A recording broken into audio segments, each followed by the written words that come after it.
Bangsa yang jago bikin yang baru, tapi nggak pernah belajar merawat yang sudah ada. Sawah sudah ada petani, udah ada yang diresmikan food estate, yang mekar semak sekolah. Banyak guru, banyak yang dibangun. Sekolah rakyat yang bocor, atap kelas pelosok, pabrik tutup, UMKM susah, yang didirikan Koperasi Merah Putih, yang dipotong dana desa kamu, posyandu ada, PKK ada, kantin ada, yang dibanggakan catering MBG, yang dilupakan kader posyandu 25 tahun. Karena merawat itu gak ada peresmian, gak ada gunting pita, gak ada foto, yang ada cuma capek yang gak kelihatan. 4 program baru tahun ini menyedot 350 miliar. Kalau dibagi ke 8.000 desa, 4 miliar per desa. Buat apa ya? Negara terbaik bukan yang paling banyak peresmian, tapi yang paling tekun merawat yang sudah ada. Coba lihat sekitar kamu. Yang udah ada, mana yang masih dirawat? Assalamualaikum warahmatullahi wabarakatuh. Perkenalkan, nama saya Dikta Cinta dari Program Studi Pengembangan Masyarakat Islam UIN Salatiga dengan NIM 43030250032. Di sini saya akan menjelaskan materi UAS yang diampu oleh Bapak Budi Sunarso. Di sini sedikit yang saya sampaikan adalah mengenai Koperasi Merah Putih. Koperasi Merah Putih itu bukanlah koperasi. Mana ada koperasi yang dibikin sama negara.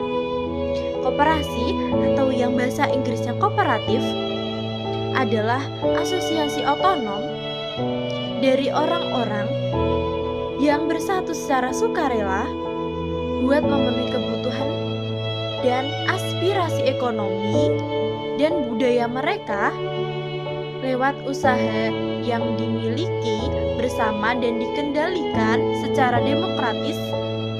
Koperasi seharusnya dikendalikan secara demokratis sama anggotanya dan dibangun dari bawah ke atas, bukan malah dari atas ke bawah. Koperasi sebenarnya lahir sebagai alternatif dari model bisnis kapitalistik berbasis kepemimpinan privat, di mana seorang burjuis memiliki kepemilikan atas modal moderat dan alat produksi, dan para pekerja harus menjual tenaga kerja mereka kepada burjui buat dapat gaji. Sayangnya, banyak koperasi merah putih di Indonesia yang dalam operasionalnya gak jauh beda sama model bisnis kapitalistik tradisional, tapi at least masih dibangun dari kalangan masyarakat, bukan tertransaksi dengan Koperasi Merah Putih. Dari awal aja udah dibikin dari instruksi negara, didanai negara, diawasi negara, bahkan struktur pengawasannya juga diisi dari aparat negara. Ini mah bukan tindakan ekonomi rakyat, tapi negara yang pakai ETSP koperasi buat menjalankan proyek ekonomi dari atas ke bawah. Pemerintah bilang program ini mau menghidupkan semangat rakyat, semangat gotong royong dan pasal 33 Undang-Undang 45. Tapi kalau struktur modal dan arah geraknya ditentukan negara, itu lebih mirip usaha semi negara daripada kooperatif.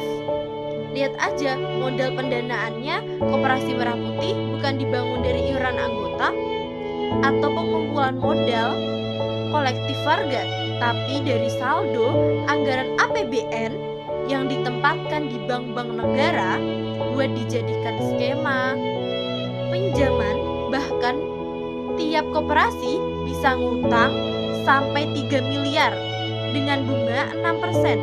Kalau gagal bayar sampai 30%, dana desa bisa dipakai buat nutup utang koperasi.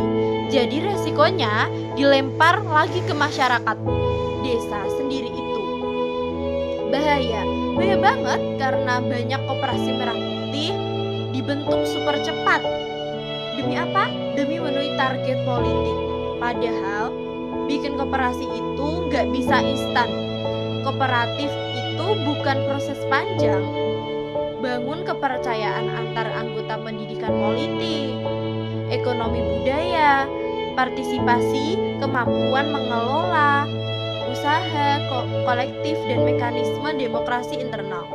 Bukan tinggal bikin struktur, cairin kredit, terus bertahap, semuanya jalan sendiri. Belum lagi soal pengawas ekofis dari kepala desa atau lurah, padahal pengawasannya dalam koperasi harusnya dilakukan anggota secara demokratis. Lah, di sini ikut ngawasin kepala desa, bukan cuma bantu legislasi, tapi juga ngurus tata kelola dan pembangunan. Jadi koperasi ini praktis nempel ke birokrasi desa, akibatnya anggota koperasi malah jadi objek program negara ketimbang objek otonom yang mengendalikan negara sendiri. Koperasi sejati lahir ketika orang-orang secara sukarela bersatu karena kebutuhan bersama dan ingin mengontrol tutup ekonominya secara kolektif. Sedangkan Koperasi Merah Putih lahir karena program pemerintah, target nasional instruksi, administrasi skema kredit, dan pengawas birokrasi. Ironisnya, modal kayak gini justru bisa bikin menjauhkan masyarakat dari ide koperasi dan kemandirian rakyat yang sebenarnya, karena ketika proyek-proyek koperasi gagal, yang disalahkan nanti konsep koperasinya. Padahal gagal bukan kooperatif sebagai ide, tapi periode koperasi yang sejak awal dibangun tanpa otonomi anggota dan tanpa demokrasi ekonomi yang nyata. Jadi, kesimpulannya, Koperasi Merah Putih ini bagaimana? Esok hari adakah yang cukup mampu mewakilkan suara kami? Jelas tak ada yang tahu. Ada yang cukup peduli umat yang dikelabui merupakan masa lalu. Namun kami belum tentu apa guna gelar kami. Siapa yang sudah tahu? Jadi apa tua nanti? Tentu kami belum tahu. Tak beredit di blog lagi. Siapa